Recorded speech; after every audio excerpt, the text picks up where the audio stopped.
Hey everyone, and welcome to your personalized deep dive. Today we're tackling something that's relevant to each and every one of us. Financial planning. It's so important. It is, and just to add some intrigue, we're drawing wisdom from Vishal, Okay. an IPS officer Wow. and an engineer who wrote this fascinating piece on Hilly Reviews. Yeah, impressive. Now get this, his article starts by mentioning how financial planning isn't just some modern day invention. Okay. Ancient civilizations were onto this. Like who? From the Babylonians and Egyptians to Chanakya in his economic treatise. Wow, I've heard of that. It's clear that planning for your financial well-being is a principle that stands the test of time. Yeah, it's a classic for a reason. It is. What's fascinating to me is how those ancient principles still apply today, Right. even in our modern fast-paced world. Yeah. It speaks to the fundamental nature of financial planning as a cornerstone of achieving your goals, whatever those goals may be. I love that. So for anyone who feels like financial planning is this big mysterious thing, our expert is here to break it down. What exactly is financial planning and why should we care? Okay, so at its core, financial planning is a continuous process of strategically managing your finances to reach your life goals. Okay. And the reason we should care is simple.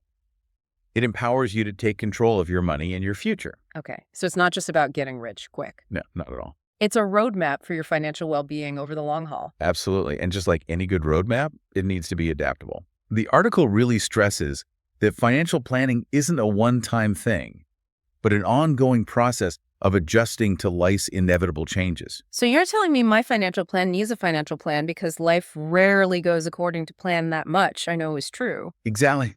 Think of it like this. Even the best laid plans need tweaking along the way. Right.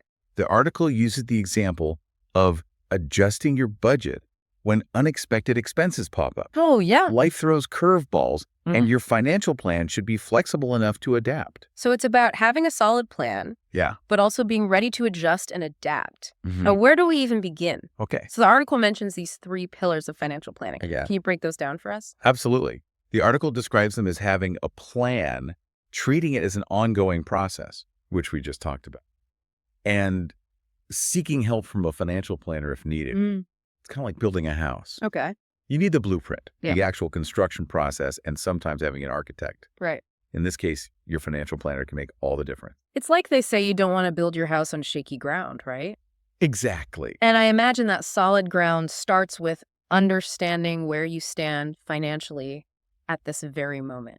Precisely. You can't chart a course to your destination without knowing your starting point. Right. And speaking of charting a course, the article dives into some practical tools and strategies. Okay. The nitty-gritty, if you will. Okay, let's unpack those. What specifically does the article highlight? It starts with budgeting, Okay. which, let's be honest, Yeah. ain't always the most thrilling topic. That, But it's absolutely essential. it's got to be done. It does. And then there's the magic of compound interest. Okay. This is where things get exciting. Yeah. Tell me more. It's like this. Let's say you invest $100 today. Okay. With compound interest, you earned interest not just on the initial $100, but also on the accumulated interest over time. It's a snowball effect that can lead to significant growth in the long run. It's like planting a money tree and letting time work its magic. Exactly. So we've got budgeting and investing. What else is in this financial toolbox? The article also emphasizes the importance of managing debt because, let's face it, debt is a reality for many of us. It is. And it's crucial to manage it effectively. Okay. And finally, the article talks about investing wisely with a particular focus on diversification. Ah, the classic advice of not putting all your eggs in one basket. Right. I've definitely heard that one before. Can you elaborate on why diversification is so important? Of course, diversifying your investments essentially means spreading your money across different types of assets. Okay. Think stocks, bonds, real estate, and so on. Mm-hmm. The beauty of this is that it helps to minimize risk. Okay. So if one investment isn't performing well, Yeah. your entire portfolio isn't as heavily impacted. Right. It's like creating a safety net for your money. I love that analogy. A safety net for your money. That makes perfect sense. Now, the article doesn't stop at general advice. Right. It actually provides a step-by-step process for financial planning. It does. It lays out 7 clear steps, Yeah. starting with assessing your current financial situation, setting realistic goals, creating a plan to reach those goals, Yeah. Okay. and then regularly reviewing and adjusting your plan as needed. Okay, 7 steps that feels much more manageable than just being told, go plan your finances. Right. What stood out to you about these steps?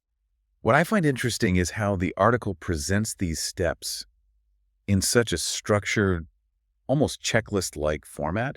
Yeah. It takes something that can feel daunting Right. and breaks it down into actionable steps. Right. I think this approach can be really empowering for people.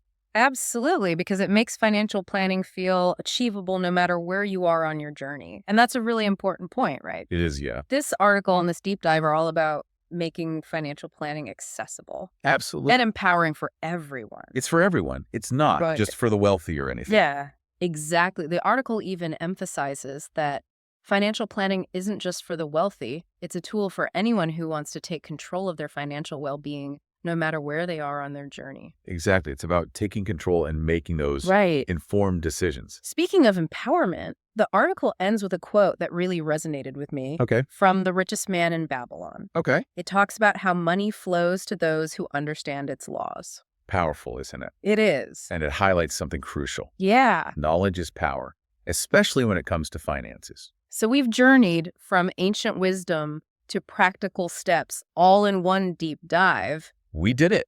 It's amazing how these concepts have stood the test of time. They really have. And the core message is clear. By understanding the principles of financial planning, you gain the power to shape your financial future. It's been incredible unpacking all of this with you, but before we wrap up, I want to leave you with one final thought. This deep dive has equipped you with some great information, but the learning doesn't have to stop here. What resources, tools, or even conversations can help you further your financial knowledge and put these principles into action? Remember, your journey towards financial well-being is uniquely yours, and the more knowledge you have, the more empowered you become to make informed decisions every step of the way.